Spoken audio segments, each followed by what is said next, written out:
મેં એવી સતીના દર્શન કર્યા છે અને અમુક એવી સતીઓના ફોટા પણ જોયા છે કે જે હમણાં લગભગ કળિયુગમાં 20, 25, 30, 1992, 90, 89 આ સમયમાં મેં એવી સતીઓના ફોટા જોયા છે કે જેમણે મારા જન્મ પહેલા જ સતી થયા હોય અને લોકોએ એમને નજરો નજર જોયા હોય કે એમના પગમાંથી અગ્નિ પ્રગટ થયો હોય. મેં એવી સતીઓના ફોટાના દર્શન, ચિત્રના દર્શન કર્યા છે.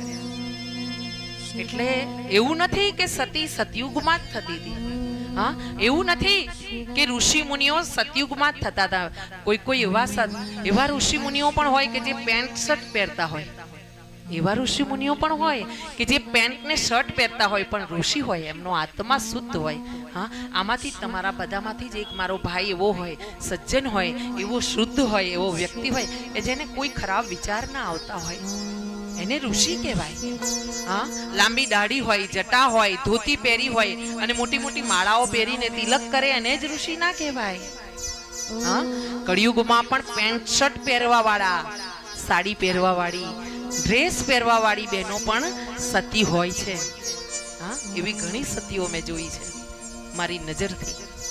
એટલે ક્યાંય કોઈક એવી સતી મળી જાય, કોઈ એવા ઋષિ મળી જાય ને નમન કરવા, એનો સત્કાર કરવો, એને માન દેવું.